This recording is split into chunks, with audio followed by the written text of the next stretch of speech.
Complete a frase. Deus é amor, mas... Bom, antes de você completar essa frase, vamos pensar um pouco mais sobre ela. Porque eu sei que você se sentiu muito tentado de completar essa frase. E eu sei também que a maioria dos que estão me ouvindo chegaram a completar essa frase na sua mente ou até de modo audível. Mas antes de você se precipitar e completar essa frase provocativa que eu expus para você, é bom que a gente recorra ao texto bíblico no qual essa frase está escrita. É a primeira carta de João, capítulo 4, versículo 8, que está dizendo assim: quem não ama não conhece a Deus, porque Deus é amor. 1 João 4,8, quem não ama não conhece a Deus, porque Deus é amor. É um versículo bem pequeno, mas muito importante para a nossa compreensão de quem é Deus e do seu amor. O texto de João está afirmando categoricamente que quem não pratica o amor não conhece Deus. Por mais que fale sobre ele, por mais que pregue sobre ele, por mais que faça conteúdos falando sobre ele, mas não conhece Deus aquele que não ama, aquele que não pratica o amor.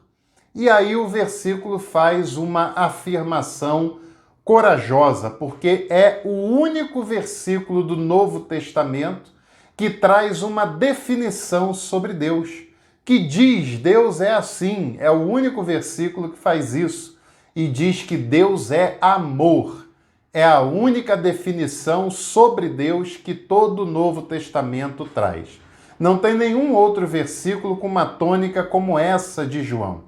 E diz, quando define, diz que Deus é definido pelo amor, que Deus é amor.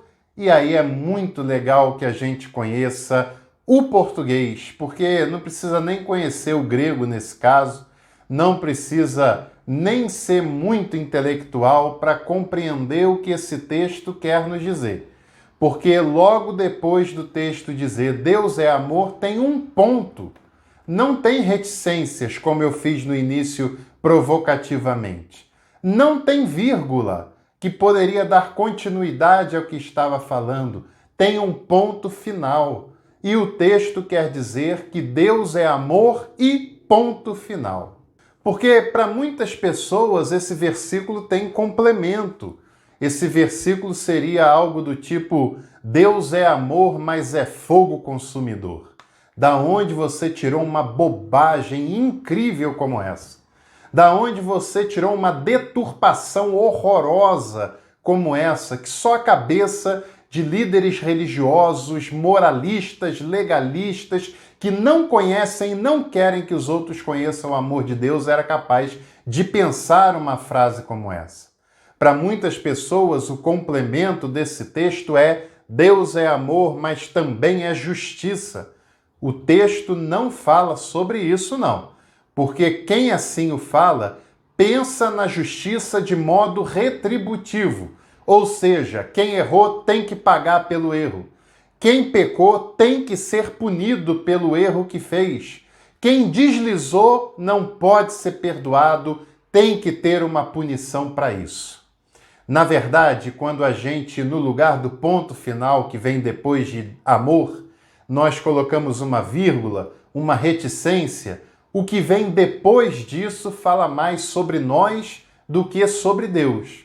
Porque, conforme o texto de João diz, Deus simplesmente é amor. E o amor de Deus não precisa de complemento. E o amor de Deus é suficiente em si mesmo. E o amor de Deus é perfeito em si e não tem nenhuma vírgula depois dessa afirmativa de que ele é amor e de que quem não ama não anda no caminho de Deus. Logo, se você tem a tentação de dizer que ele é fogo consumidor, que ele é justiça no sentido retributivo, significa que você não reconhece o amor de Deus e, consequentemente, não o conhece e não está andando no seu caminho. Muitas pessoas querem falar sobre andar no caminho de Deus, mas em muitos discursos, esse caminho de Deus é um caminho eclesiástico, é um caminho moralista, é um caminho legalista, é um caminho fundamentalista, porque não tem outro caminho de Deus que não seja o caminho do amor e do amor divino que é perfeito em si mesmo.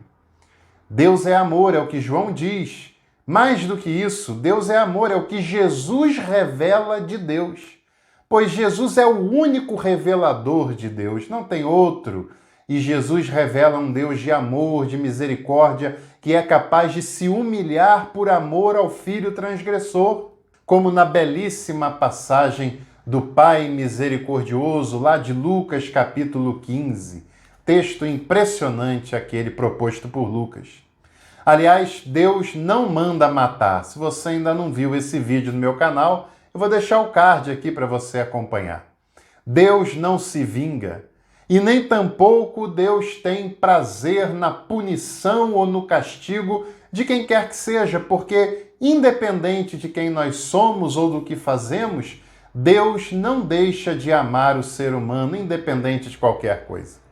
É claro que por nos amar, Deus nos convida ao caminho do amadurecimento, do crescimento pessoal, do crescimento nas relações humanas, nas relações com o todo criado por Ele. É claro que Deus quer nos revelar o seu amor e quer que nós sejamos agentes desse amor, e o seu amor é perfeito.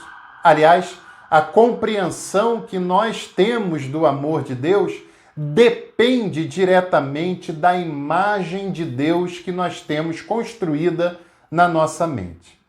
Se essa imagem ela não é construída pelo que Jesus revela, é um ídolo que nós estamos seguindo e trilhando pelo caminho da idolatria que nos distancia de Deus.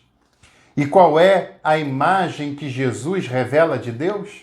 De um Deus amoroso, compassivo, perdoador, acolhedor e um Deus que propõe um caminho de amizade para com o ser humano.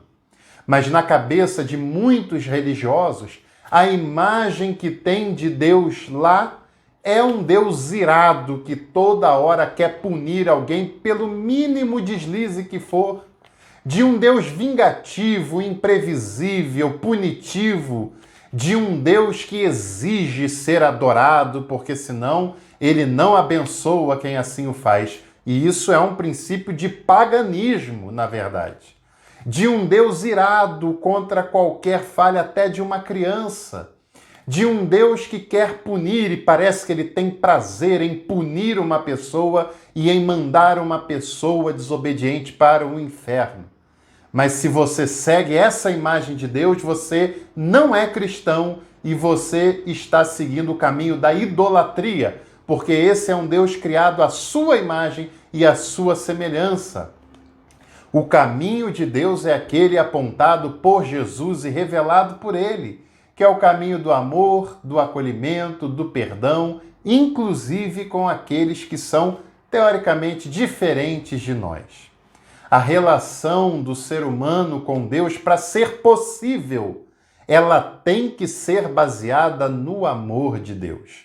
Não pode ser baseada na justiça retributiva, porque se fosse assim, diante da justiça, todo pecado tem que ser punido, não só o dos outros, mas o seu também. E você pecaria, acredite nisso. A relação com Deus não pode ser estruturada no poder, porque o poder não tolera a fraqueza. Porque uma relação baseada no poder elimina a fraqueza e você, com certeza, teria atitudes de fraqueza na sua vida. Mas essa relação só pode ser baseada no amor. Porque se a justiça pune o transgressor, o amor o perdoa. Se o poder elimina a fraqueza, o amor acolhe a fraqueza e a abraça. Portanto, não tem outro caminho. O caminho de Deus é o caminho do amor, que nos escandaliza. Eu sei que você deve estar um pouco escandalizado. Eu sei que você pensou em colocar alguma crítica à minha fala aqui nos comentários, porque eu sei que o amor de Deus nos escandaliza e que muitas vezes a nossa mente está formatada pelo que a igreja diz do amor de Deus e do próprio caráter de Deus. Mas João diz simplesmente que Deus é amor e ponto final, e não tem complemento depois disso, porque o seu amor é perfeito, é pleno, é incondicional e se renova cada dia na sua perfeição e na sua grandeza. E a nós cabe simplesmente aceitar e desfrutar do amor de Deus, que não é só para mim, mas é para todos e todas, independentemente de quem eles sejam, independentemente do que eles fazem, porque o convite de Deus é sempre o convite do amor. Aceite esse convite e desfrute dessa graça, porque esse é o caminho que devemos seguir. Grande abraço, deixe o seu like, compartilhe esse conteúdo e se inscreva aqui no canal e vamos trilhar juntos o caminho do conhecimento teológico. Até a próxima!